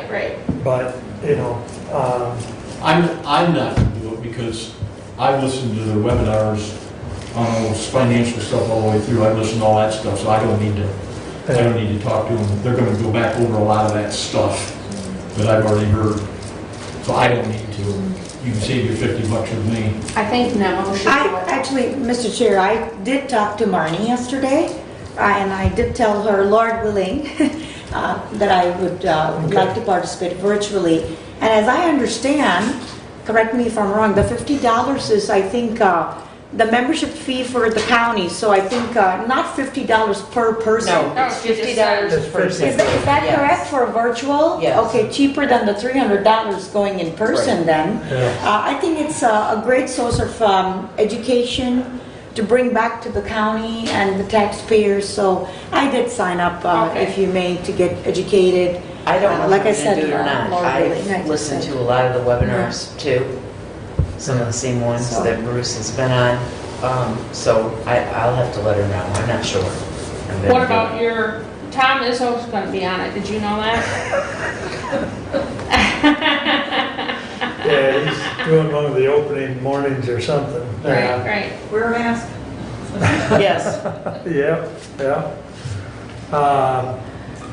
Well, I would like to do it, if it's okay with everybody. Is that okay? I would like to do it. It's only, should too. yeah, Nemu was gonna do it. Yes, sir. Yes, sir. I'll It's be only down. $50 and Yeah, I I know Yeah. would like to do it. there's actually a segment there for, I don't have an iPad, so I can't bring it up, but there is like a morning or an afternoon that's for administrators and board chairs, so I'm gonna partake in that. Okay, okay. But The big poobah meeting. I guess. I guess. They always have one. I mean, whether it's live or virtual, they always have one. And sometimes it's good and sometimes it's a real sleeper. So we'll see. Maybe the virtual one will be better. So do you want to tell, what's the best way for us to, I think you just individually need to email Yeah, her you and just tell let her. Marnie know. That's all Okay. she's Yeah, asking. just Yes. email her. Email her back. and tell her you want to register. okay. Yep. And then the deadline is August 7th. so- Yeah, So we still have, I'm just so concerned because she's got the election and I know she's gonna be real Right, busy, right. so. Well, Most of the busy part is over with. She's got one more new election inspector training tomorrow. Okay. Okay. Good, thank you. I already registered yesterday with Marnie, so. Okay. Yeah, trust me, when I talked to her yesterday, she's calmed down a little bit. She's, like Jody said, she's kind of past the worst of all the training and everything, but she's been a little overwhelmed, Great. so. I spoke to Janelle at Hillsdale Township. She's the Hillsdale Township clerk. And then yesterday I spoke to Katie. She's the Hillsdale City clerk. And both of them told me that they got, yesterday Katie told me that she has over 700 absentee ballots. And Janelle told me she had over 300 Hillsdale Township absentee ballots. And Janelle told me that was triple what she usually has at this time. Yeah. So absentee ballots are way, way up. A lot of people have already voted. I mean, that's what I'm finding when I'm out going door to door. People are saying, no, we've already voted. And, that tells you right there, between the township and the city, over 1,000 people in the district have already voted. So anyways, what is going on, I sent you on your email, the Stomp Out Suicide. This is Jackson County, but Hillsdale is going to do it on September the 10th at 6 o'clock at night. September 10th is World Suicide Prevention Day.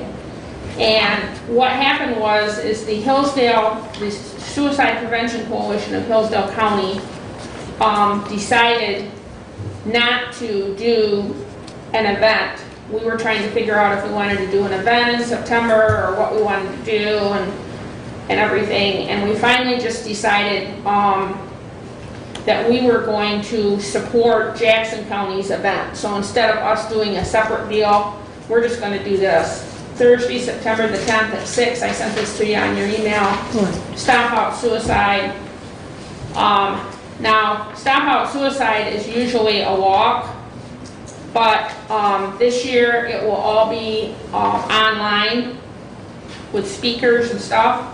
Now, walkers will have the option to walk if you want to, but it's going to be a virtual event this year. And they're asking for sponsorships, and Hillsdale is giving them $500. We're gonna give them $500 toward their event, and we're gonna do an event with them. So, other than that, I've been working on Lifeways, and unless there's any questions, that's my report. So it's a virtual meeting, Commissioner, this coalition. So it does say walkers will have the option to walk at home. Yeah.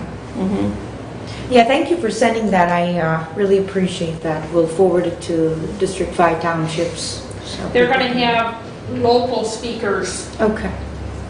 When I find out who the speakers are gonna be, I'll let everybody know that they're gonna have local speakers. Okay, any questions or comments for Ruth? Did we post the open position for the Lifeways Board? Has that been posted and we're taking Yes. applications? I Okay. was going to get to that, so as Okay. long as you brought that up, I'll lead right We'll into just that. start. So yes, it's been posted. I would hope that all the applications are in by the end of the week. And then next week, you and Ruth can take care of the interviews if necessary. What's this for? For Lifeways, the secondary consumer, Oh, okay. and I believe Marnie sent it directly to you. If not, please stop by and fill out an app. I filled out an app. Okay. When did I fill it out? Yesterday? 2 days ago? I have no idea when you filled it out. I was over there sometime. Friday? I wasn't Okay. there Friday, so maybe Friday you did? I don't know. I'm always so happy. It's hard to know. One day just runs into another. So, Blissful ignorance. and my talk with Karen and Mary Beth on the subject was that at the next meeting, August 11th, we would appoint that position as well as appoint the commissioner that will be filling the commissioner seat. Okay. So, which at this point in time, I will take that unless somebody else really wants it. But I've already talked to Karen and Mary Beth about that I'd serve that out for the balance of the year anyways. And then Bruce would take over, well, presumably, we'll see how many applications we get, but he has already filled out an app for that. But if there's more than one application, we'll do the interviews like we did before, and Julie and Ruth will bring back their recommendation on that. So have your interviews conducted and resolution prepared for the August 11th. Okay. So I think the Lifeways did recommend Bruce, they did. so But- I but hope to he can me- fill it up. Yeah, he did, but to be Okay. open, and I know Ruth and Bruce and I have talked that to be open, we posted it so that, Okay. yep, so that there's no question about transparency. Okay. So, Let me know what you want to do next week, Jimmy. Just text me. let's see, medical care facility, via the governor, the staff has to be tested out there weekly. That's one of those many EOs that, so through that process, we've come up with, last I knew, and I haven't got an update from Terry, but last week he had 3 positive staff out of 280. They are self-quarantining. They are also being retested. So with that in mind, that has postponed. They were looking at starting visitation, but since they've had that, they are now postponing, visitation for your family or loved ones that are in there. So, Are you able to visit outside right now? yep, Outside only. yeah, you can come to the window, and if the room they're in doesn't have a ground level window, they'll bring them to the day room or whatever, yeah. So, they're doing everything they can, plus they've got ability to Skype and FaceTime, and so, yeah, Just no in person, correct? Right. Okay. right. No, that's hard. Right, on people. right. It's very Yeah. hard on people. It is. It is. It's I'm a glad challenge. they're doing everything that they can That's right, to they try are. to accommodate people. Right. Yeah, they're doing everything they can. they've actually started accepting new admissions. They had 3, as of last week, they had 3 for June and 3 for July. And of course, that, our census is still down, considering the COVID deaths and then just regular deaths. But with that said, they're still on target to hit the Medicaid or Medicare, yeah. Medicaid days. Yes. Yeah, they're actually 2%, but yes. I just want to point out that St. Joe County is going through the same thing now in a medical care facility over there that ours went through. And it's really hard, once it gets in, it's really hard to get rid of it and to That's protect right. everybody. So our people didn't do anything wrong out here at all. Yeah. It just was unfortunate that it got in. And back when it happened, we didn't know a lot of things. So, but St. Joe County is going through the same thing now, and their cases are just skyrocketing over there, really going up. Yeah, the health department report, yesterday, they're well over 400 cases now, and we're at about 215, I think, as a county. So it's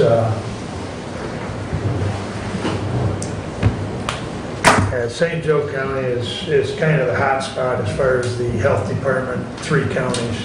So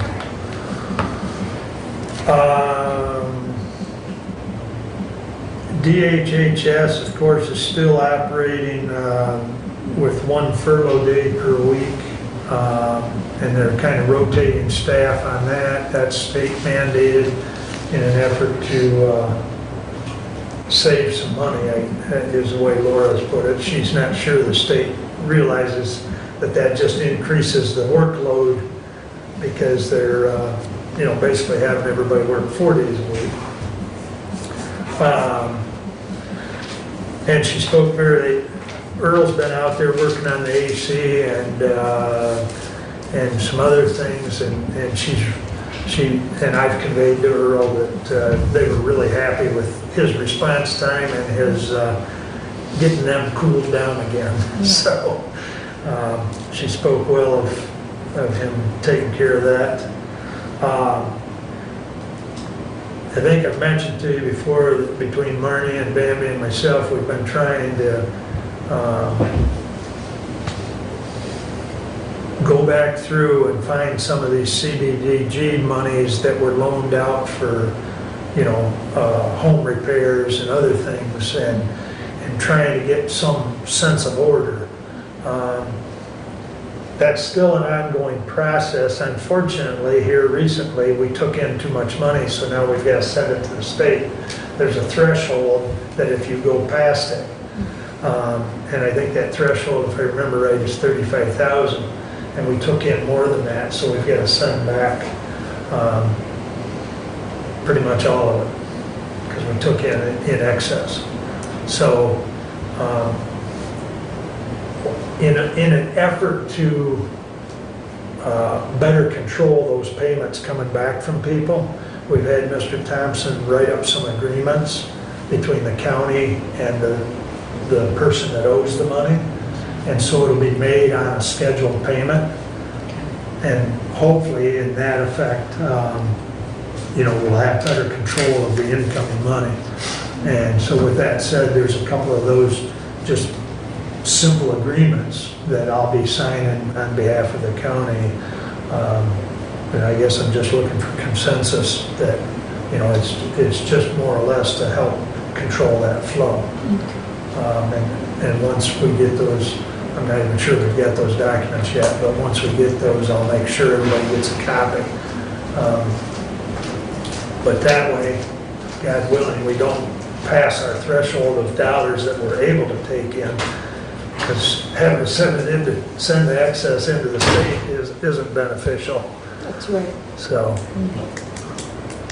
but a lot of those, for whatever reason, have just been, they should get picked up when an estate is settled or when a property is sold, but they don't always get picked up. So it's been a process going back through and finding those.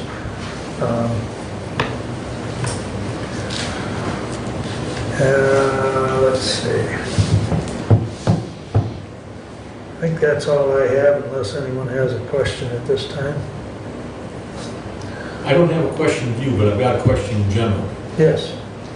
And it goes back to the parks, Julie. At one point in time, if I remember right, MSU Extension said that they would help write the recreation, not the grant, but the recreation 5-year plan. Am I remembering that right? They won't, They won't they'll write it, but they advise would help. us. They'll advise us, Bruce, is what they'll do. They'll advise us. They're Right. not gonna write it. No, they're not going to write it, but they would help. They would give advice and so on and so forth, okay? Does that offer still stand? Do we know, I don't know that. with all the COVID garbage? Yeah, I don't know. That was a year ago, about, at this point. Can we ask that of them? Is it all right if I call MSU Extension and ask Yes, them? yeah, by all means, Okay. by all means. 'Cause Well, I'm just, with all the stuff that we're looking at moving forward, that has to be done. We've talked about it for years now, well before any of us are in, on the board and so on, but it needs to be done and taken care of. And if we get that done, then it opens up opportunities for other things to be done. So I'll call them and see where they're at and what they gotta do and go from there. Yeah, you might have to talk directly to Matt Shane on that. That's fine. He would, he'd probably be the best source on that. Okay, thank you. Okay, at this time, I would entertain a motion to go into closed session for attorney-client privilege. I move that we go into closed session for attorney-client session. Support.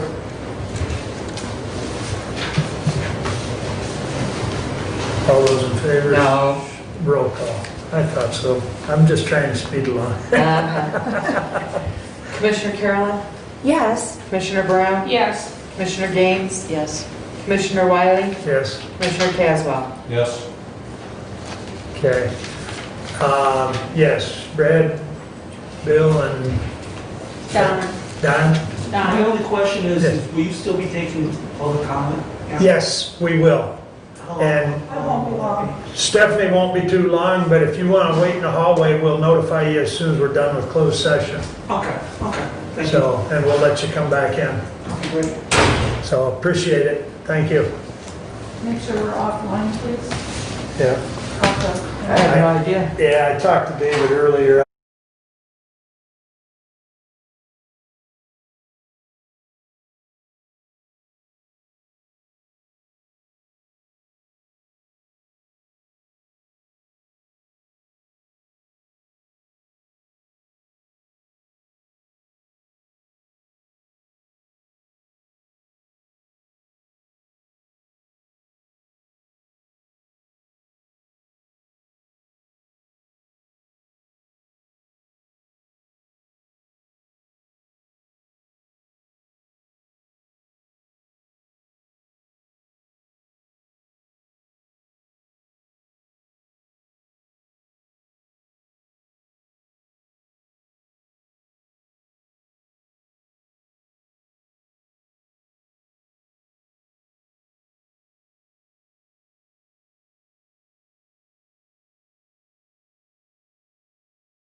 interview. Not until after the election, because you probably are. Okay, thank you. Yeah. Monday and Tuesdays. Bye. All right, we are live again, and we are back in open session. And that brings us up to public comment. Anyone would like to address the board?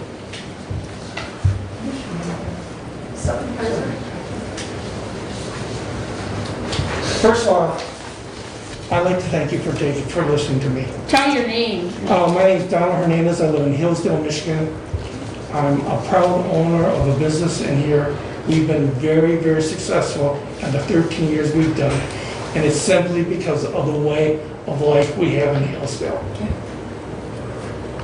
For everyone whose dad worked at Hillsdale Tool and Die, thank you.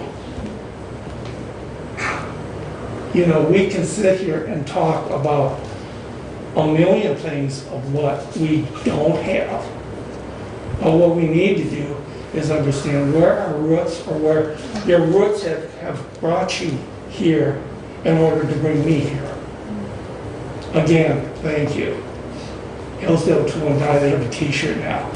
And in the past, I've always said, Hillsdale Tool and Die is gone. Well, no, Hillsdale Die on that t-shirt is still hip as far as I'm concerned. The people who build these roads, this was not part of my life, not part of my family's life or anything. We're here because of what the people in the past have done for us. Well, we're sitting here talking about a $6,000 fence. It's important. We need that gate for whatever reason. I don't know. That's why we pay you people to figure it out. We expect you to watch our money. We expect you to make the best decision possible for what you really have to do. We have an election next week. It's an important election. Every election is important. But for some reason, this election has turned into, I don't know, a philosophy about things when right now I should be worried about the cost of raspberries. I own a bed and breakfast, so the cost of raspberries is very important to me. Because that's what I paid as my board to worry about. I sometimes think that people forget that we are still a land of rules and orders.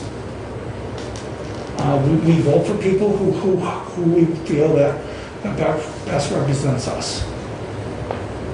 I did a little research on a particular person, I'm not going to name what title he had, that didn't feel that he didn't have to abide by the rules of orders out in Arizona. That he was going to be, if a better word, king. He was going to decide what he was going to, what he thought was the right way. It ended up costing over, I think it was 12 years, the county $184 million in liability and lawsuits and court costs. You're talking about a $6,000 fence. Where are we going to get $184 million? That would take my taxes from $3,000 to what, $14,000 in the bills that you would have to charge? I'll be gone. The middle class values, the people who buy the little yellow ticket, the ducks, for the abused women, or the ones who sit on the board reviews, who have enough intelligence to sit there and say, well, we're trying to help you, but these are the laws that we have to abide by. Where would we get $184 million? Where would we get $1 million? Hell, where do we get $6,000? I'm just amazed. We're looking at this thing, and I'm glad I stayed for the second part of the meeting. Because as you said before, grants are not free money. People who want to say that, we're just going to give you money, it don't happen that way. the PPP, of $10,000. I have to have an accountant work $10,000 worth just to get $10,000. It's amazing how we find all these things important, and we say we need money for these things, in which, what do when on 854, down the bottom here, is, well, we have a $184 million tax bill that we have to pass on to you. Do we get rid of you? You were just commended for doing a great job. What about you? Do we get rid of you? Or what about Eric that's sitting up here? You're all fired because we're bankrupt. No, we need you. We need what you do every day. We're not going to sit there and watch you. No, we got these people to do that. That's what we pay you. Next week we have an important election. I hope that you go back and tell your constituents, we're doing the best we can. We've been through some lousy times, all of us. We're all on the same playing field. No one took away my Second Amendment right. I still have a bunch of guns at home or at my son's house. That come true, he sees, I'll be the first one out there. I'm still entitled to come up here and speak about whatever it is, pretty much what I want to speak. I still have a right to believe what I want to believe, whether or not the sun's going to go around every night, or if I believe in the sun at all. Nothing has been taken away from me. Not one thing. Do I gotta wear a stupid mask? No, I hate it. I hate one of these things. I mean, is it that big of a deal to walk down Kroger's the wrong way 50 times before you get it right? These things are so minor. They're so minor for the things that me trying to figure out what I'm going to do with a tax bill of $184 million.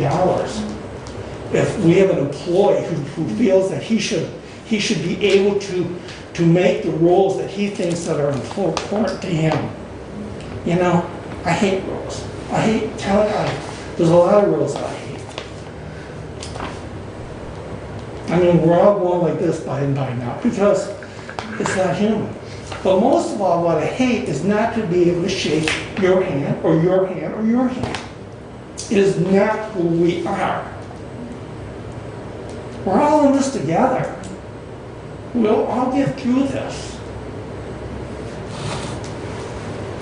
But most importantly is, we all have to remember that these programs are all people. Every single one of these affects somebody. I'm not willing, as a middle-class, hard-earning, educated person, to give any of this stuff up. Do we need to watch the price of a $6,000 gate? Yes. And if we can get it for $4,000 and you don't catch it, get rid of you.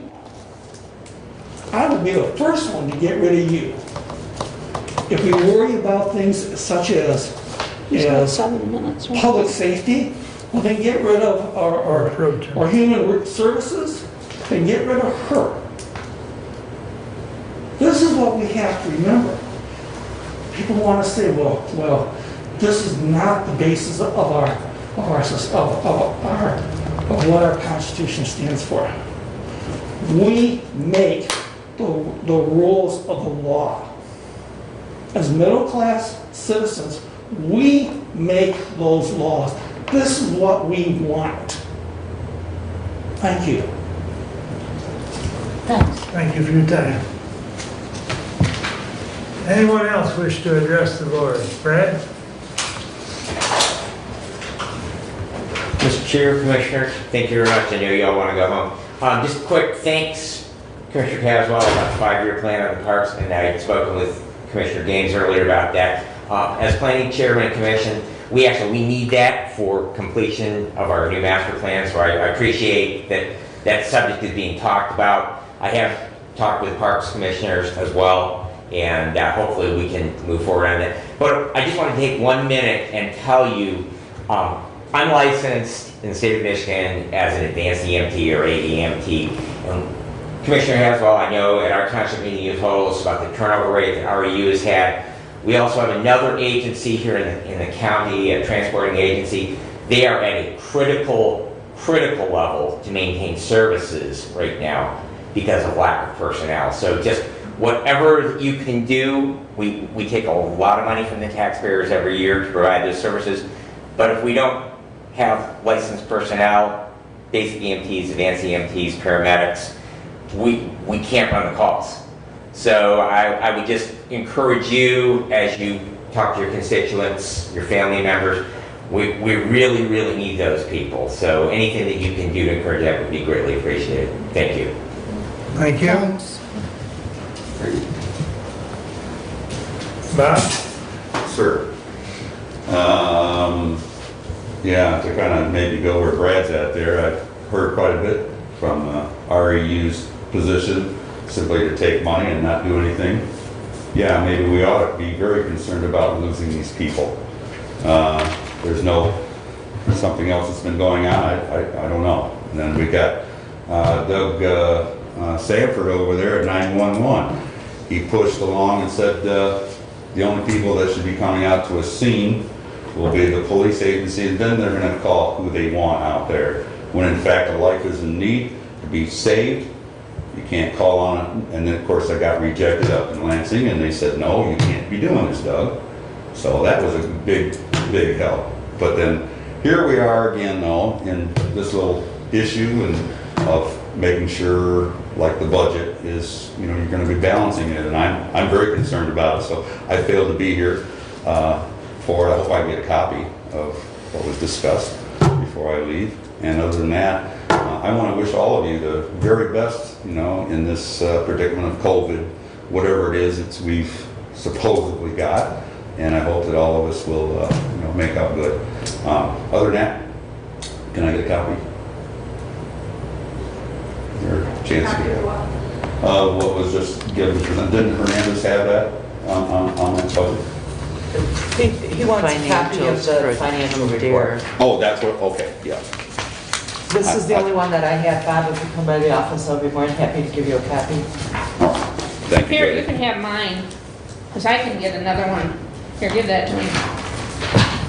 Yeah, that's no problem. I can get another copy. You guys have a great day. Thank you, Okay, Bob. Thank you. All right. I guess Everybody that's here's already talked. everybody here's already talked, so we're moving on. Additional business. Bruce? Reading turned in their ambulance report. Have the other ambulance services turned in their quarterly All reports? but one. Copy. Huh? All but one. Who's the one, Walgren? No, Oh. One's not doing it? I think they are. They didn't get it in on time. Okay, so their money's being withheld till they get it in? Yep. Okay. AAA, Area Agency on Aging, they're finally doing a strategic plan. Going to be 2 virtual meetings this week and 1 next week, and hopefully some things will come out of that. Their struggle over the years has been lack of long-term planning and financial stuff. They've got the financials pretty well taken care of because they prioritize it. The other thing I want to say is thank all of you for your support for Beth and her health, and it was nice of you to drop emails and so on and so forth and calls, so thank you. Okay. Ruth? Speaking of strategic planning, Lifeways is doing a strategic planning on August 21st. And so that's why I'm glad to hear that we're going to have the new commissioner in place before then, so that hopefully you can participate in that. That's all I got. Okay. Julie? I'm good, thanks. Emma? Yeah, thanks, Mr. Chairman. I just have 3 departments to give thanks to today. Number 1 is the Treasury Department has worked phenomenally, due diligently, and obviously the efforts have been put just wonderfully. Thank you for breaking thank you for bringing us down and with a breakdown. So really, truly appreciate your time and involvement that's taken place with that, and so really appreciate. The other department is the county clerk's office. Now they've been very busy, but Jody and Marnie and all of them, I think they have gone out of their way and been working phenomenally. And the last is the Lifeways. I think Karen just left, and but again, their marketing with the social plan has been just phenomenal. And then obviously the face-to-face component is really close to my heart, what they're putting to the constituents. I think that service is really helpful. So special thanks to these three departments. Okay, thank you. So, first of all, I have no idea what Bob was referring to at the start of the meeting when he was talking about that I had some collusion with the sheriff's department as far as the retirement and appointing a new interim sheriff. When he was talking about that, I had no idea where he was going. So just so you all know, when Tim announced his retirement, it was as much news to me as it was to the rest of you. We got the same That's email right. Yep. all at the same time. All at the same time. So I don't know where he was going with that, but in any event,